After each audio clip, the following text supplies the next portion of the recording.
domestically and externally, thus crowding out the private sector.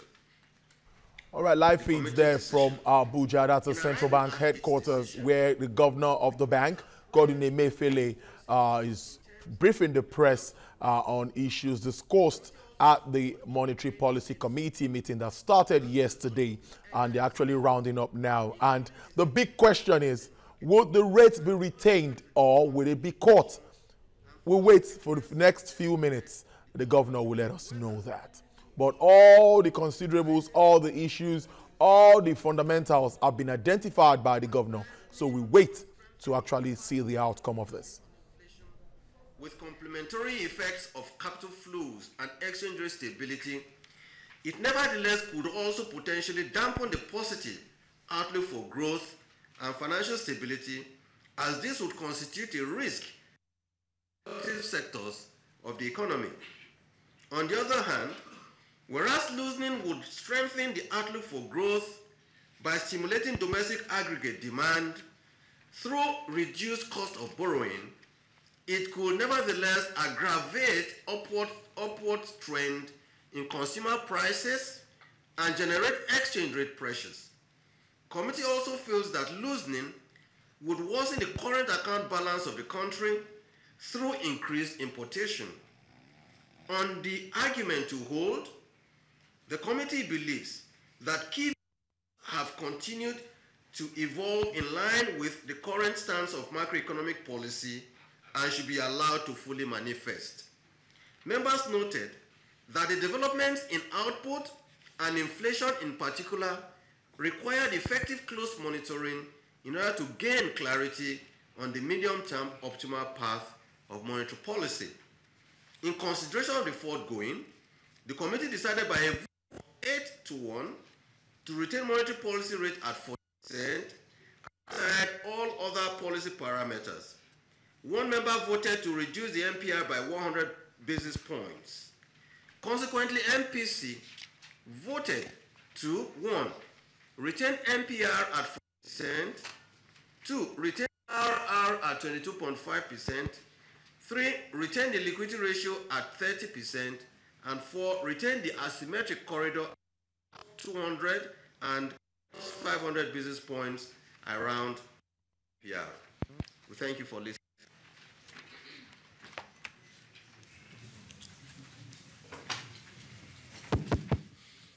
Distinguished ladies and gentlemen. Well, that's the resolution number 100. Well, you've heard it clearly from the governor of the Apex Bank. Rates are being retained. Just one member of the group voted to take away 100 basis points. But the central bank now stands on 14% MPR, 22.5% cash reserve ratio. Liquidity also stands at 30, 10%, and a symmetric ratio plus 200 to plus 500. So everything maintained status quo. Well, to look at this, we're going to be getting some analysts in the course of the show to actually bear their minds on this recent development from the Apex Bank. But before then, the United Nations has pledged greater commitment to boosting industrialization in African economies. UN Secretary General Ban Ki-moon made this known at the African Industrialization Day celebration in Abuja, the Nigerian capital. Lara Afolayan reports. The Africa Industrialization Day celebration in Abuja, the Nigerian capital. The local and international community is represented at this gathering centered on changing the face of industrialization in Africa. United Nations Secretary General Ban Ki-moon is being represented here. He acknowledges the failure of the continent's industrial sector to eradicate poverty. The UN's cry attributes this to market constraints, low access to finance, and non-harmonization of policies. He now pledges the UN's support to effecting a change. On these days, Africa Industrialization Day, I reaffirm the commitment of the United Nations to enhance Africa's industrialization and encourage the CFTA implementation in a timely manner in order to promote the continent's progress towards economically enriched, socially inclusive, and prosperous society. A joint statement by the African Union Commission, United Nations Industrial Development Organization, and the United Nations Economic Commission for Africa seeks renewed efforts for sustainable industrialization development on the continent. We stand ready to assist African countries, in particular to assist Nigeria, to assist ECOWAS region in prioritizing structural transformation for inclusive and people-oriented development. The Nigerian government highlights efforts at helping grow industrialization through the right business environment.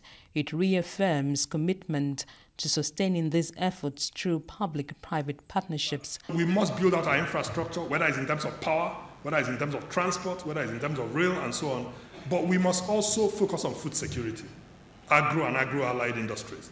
And then, most importantly, we must also industrialize, including the SMEs. The Africa Industrialization Day is observed globally on the 20th of November.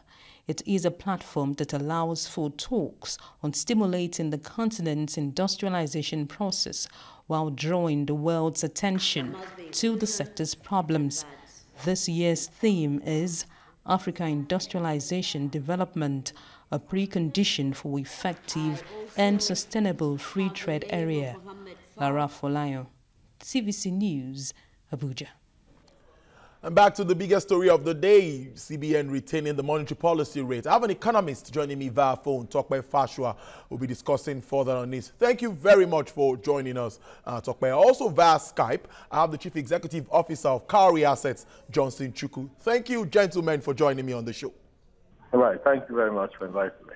Okay, right now, I'm going to start with the economist, Tokpe now. Now, the central bank, despite all we expected, that there was going to be a drop, and now the central bank is coming out to say we're retaining MPR at 14%. I don't know what you make of this. All right. I don't know why the market expected that there'll be a drop so soon, because the economy is only just coming out of recession. I mean, we're talking about 1.4% growth. And inflation is still around 15%, and we're still talking about double-digit inflation. You don't begin to toy with rates so early.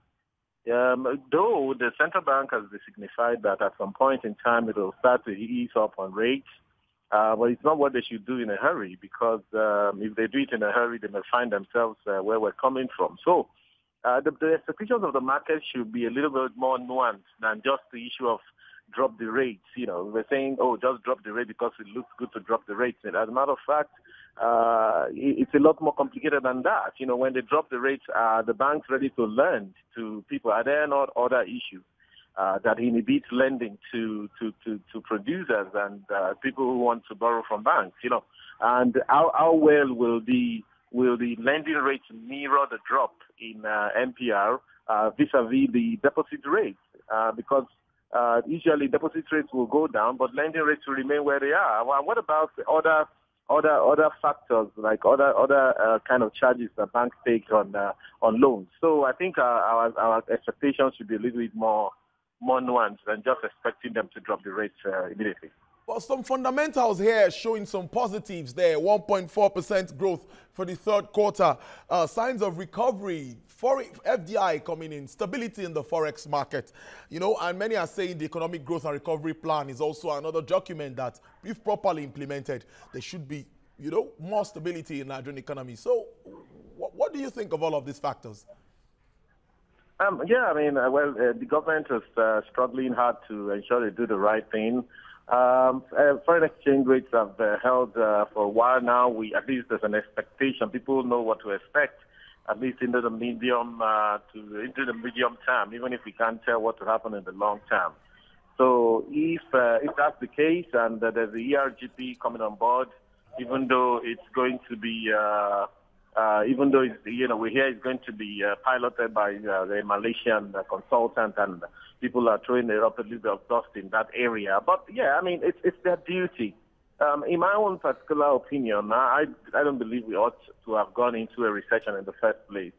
I think it's a combination of several policy miscues and a bit of nonchalance on the part of the political leaders that led to us going into recession in the first place. So those who have been responsible of putting us inside the recession are also responsible to take us out of it. It's their duty, and it's not a big deal. They have to bring several policies, and a few things will also work for them. Because in economics, we say that after all said and done, after you put up the policies and so on, sometimes an element of randomness also works, an element of luck. If government is lucky, a few things that, for example, crude oil prices have gone up to 60 before receding to 50-something. Nobody knows what's going to come up tomorrow. So it could work both ways. If crude oil recovers about 60, 70, 80, then the government is going to be beating its chest.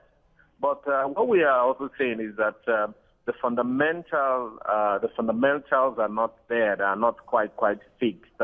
I don't see, we are not actually employing a lot of people in this country. Companies are not really going out to employ people. That means we're not putting money in people's pocket. That means that a lot of people are not contributing to the GDP. So if you want to look at economic growth proper, the only key driver of economic growth is how productive are the people. What are people producing? What services are they rendering? And are they being paid? Because GDP is a cash phenomenon. If someone works for you and you don't pay them, then they haven't added to the GDP. Okay. So that's basically the way it is right now. Okay, Tokwe, hold your thoughts. I'm still going to get back to you. I have some more questions for you. Let me get Johnson's view on this. Now, Johnson Chukwu, I think you can hear me now. The rates has been retained finally, despite all the expectations. We thought there was going to be a drop in the NPR, but the CBN governor is saying the fundamentals are not making this very clear. So what do you make of it? Well, I most expected that. My take was that they might find it difficult to drop rates in the current at the college meeting because one, we still have inflation rate at 15.9%.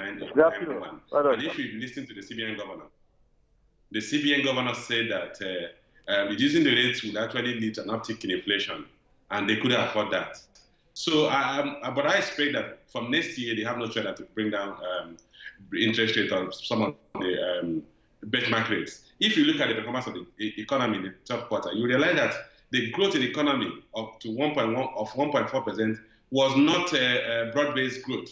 It was basically oil-driven. And oil economy has no direct effect on the general economic welfare and well-being of citizens. So if we do not address the cost of funding, we are not going to stimulate the real sector, which actually contracted in the third quarter by 0.76%. So I think at the next meeting, we're going to get to a point where the Monetary Policy Committee members have no choice than to bring down rates. So let's look at some of these figures now, Johnson. Some of the factors or the fundamentals considered, even with the fact of the oil price, which cannot be controlled by Nigeria, a global thing. You've also identified that.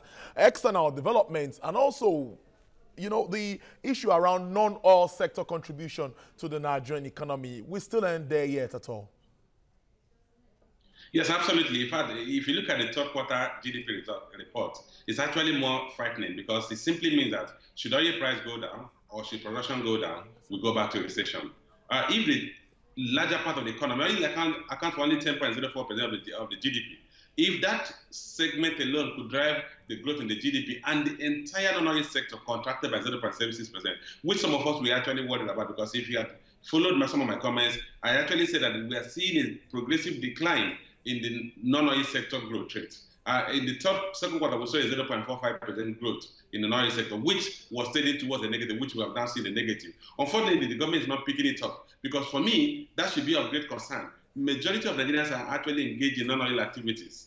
Oil sector accounts for inconsequential percentage of the population, working population.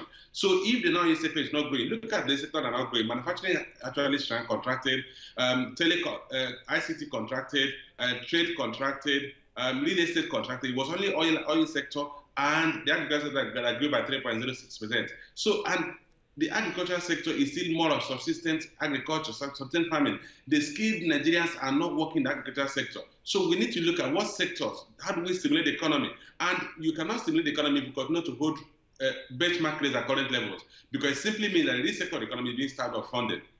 Indeed. Now, hold your thoughts there, Johnson. I'll be right back to you. I need to get Tokwe's view on this. Now, Tokwe, before I let you go, there's been lots of efforts by this administration to actually improve the non-oil sector. We talked about diversification, manufacturing, industrial sector, but nothing. We seem not to be heading that way anymore. Well, I'm not sure they'd be happy to hear that, but it's the truth. But let me just say that what I've always said about diversification, many times the government confuses the need to diversify its revenue with the need to diversify the economy. So you can try to diversify the economy by saying you're moving from oil into non-oil, into solid minerals and all of those things, right? You're just trying to diversify your sources of income. However, diversifying the economy is a larger picture, is a bigger issue, right? When you want to, and the way to diversify an economy, to understand how to do it, is to look for an economy that is diversified and copy what they do on several platforms. So, for example, the United States economy is diversified because the economy depends on itself. And it depends on itself is people are able to use what they produce, but also produce enough to play the globalized market in order to go and get into other people's economy. So the only way the government can diversify the economy proper is to look at what people buy with their salaries, with their income on a monthly, on a daily basis, and say, okay, income on a monthly, on a daily basis, and say, okay, how many of those things are being produced by Nigerians? And if those things are not being produced, what can we do to incentivize in a very, very rapid fashion to incentivize so that those things be produced in Nigeria? The basic things should be, first of all, processed. Food, shelter, clothing should be totally Nigeria, and then that begins to inform you that if we use, for example, the majority of our commonwealth in the public sector, for example, to buy imported stuff like imported cars for guys in the public service, then that means it becomes very clear to you that you're throwing money into the ocean, and then you now choose separately. So that's it. So that's why if we're just talking about, okay, what's going to agriculture, of course, you have to feed yourself. And as a matter of fact, if we're going to look at the biggest agricultural countries, countries that export the most, the first is the United States of America. $150 to $180 billion worth of agri exports on a yearly basis. The Netherlands, as small as it is, only 1/25th of Nigeria, with a landmass of 41,000 square kilometers, a quarter of which is covered by water. Produces and exports the next largest numbers. We're talking of 100 billion every year in dollars. And, the entire Nigerian federal budget is just about $27 billion for next year. So that tells you that we haven't even started. Because each economy is not interacting with itself. The people are not interacting with themselves. The guys at the upper echelon of the economy, most of their purchases are foreign, from education to health to everything that they need. They take it from abroad. So that means that no matter how much you say you want to, it's going to just end up in the realm of rhetoric because the reality is different. Okay, Fashua, an economist there. I must thank you for sharing your thoughts with us on this very important issue. Thank you so much. Well, now, Johnson, I still have issues with the growth of the non-oil sector. With all the efforts being put in by this administration, the Nigerian Export Promotion Council and all of that have been doing a lot, trying to grow the non-oil sector. But you get some figures now that we are still on the negatives. What is responsible for this? Well, I think it's time for government to take stock of what we have done and the impact of what they have done. If you look at one of the critical challenges we have in the economy is infrastructure deficit. You cannot have an economy that is competitive for the private sector, particularly in this sector of the economy, if you have such huge infrastructure deficit. And I've also advocated that the government need to review our strategy for funding infrastructure. We need to bring in the private capital to that. Second factor is that we look at the cost of funds. Today, you borrow from banks at close to 30% per annum. There is no sector productive activity that has an asset conversion cycle of more than 90 days that can borrow at 30% per annum and be able to meet its interest payment obligation and capital repayment obligation. So those factors are some of the reasons why we are not seeing this sector growth. The manufacturing sector is particularly suffering. Most manufacturing outlets have asset conversion cycle of more than 90 days. Unfortunately, even the trade sector that was actually able to weather the crisis most of the time has also gone into negative because, one, consumer confidence is very low. If you look at in terms of the number of times goods are staying in the shelves, is quite longer.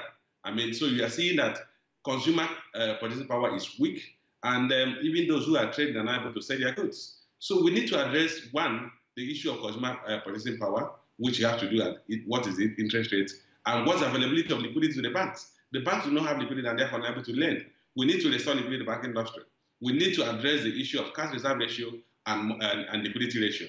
Those major factors will help. If we drop those rates, it will help unleash liquidity into the banking system. We need to bring in liquidity into the real sector so that the transaction cycle will improve and the velocity of circulation will improve. Until we do that, you're not going to see recoveries in the real sector of the economy. And that's the crux of the matter. That's where we should be focusing on, not just the growth in the real sector. Right? Growth in the real sector does not translate to improvement in workers' welfare, in citizens' welfare. Johnson Chukwu, Chief Executive Officer, Cowry Assets, thank you for your views. Thank you for always sharing your thoughts with us on Business Nigeria. My pleasure. Well, we now cross straight to the stock market, where TVC News business editor joins us from the exchange to give us how the stock traders are reacting to this decision of the Apex Bank. Ekop, over to you. Tell us what is happening at the market.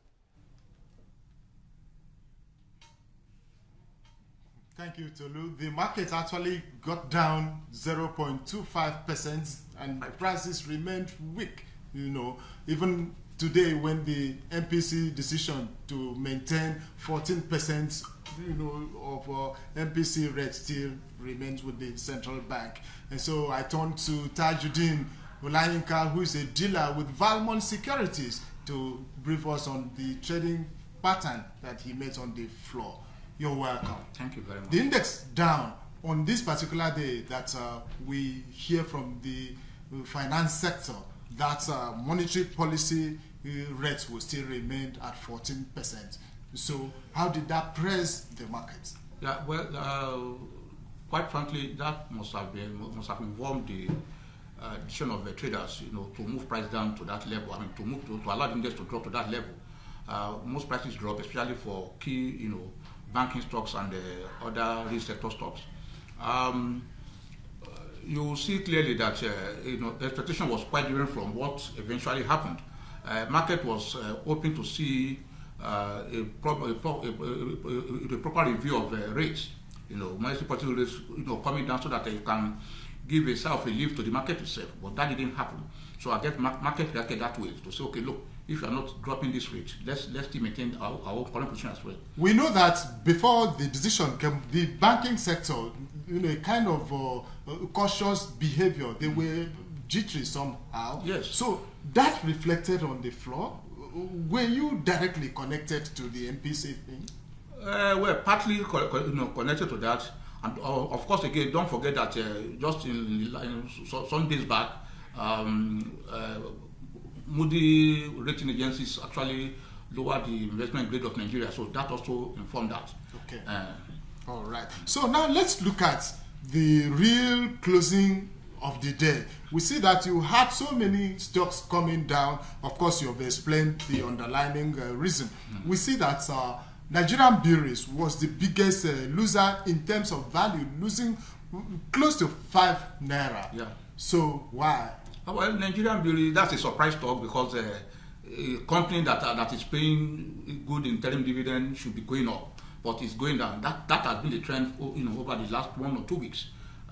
It's not a surprise because something must have informed that. But again, if you look at the rate at which Nigerian brewery price, the stock of Nigerian brewery moved up to the level it was before started coming down. Yes, you expect also to also see this because it has actually gained too much before dropping to this level again. Some people are saying that the beer market in Nigeria is getting stronger and talking about international investors that are looking into the subsector. Yeah. We hear of this SB Miller in South Africa and the other international investor buying into international breweries. That ought to have lifted up that subsector. Well, I see the drop in prices as a temporary, so it's not something that's going to that's going to remain so for too long. So you mean investors should stay faithful to the sector? They should stay faithful. Okay, let's talk about Fort Oil that also came down by 8.5%. Yeah, Fort Oil actually came down to the price it was before it moved to about something like that, recently. I think 40 oil is still within its range of, price movement.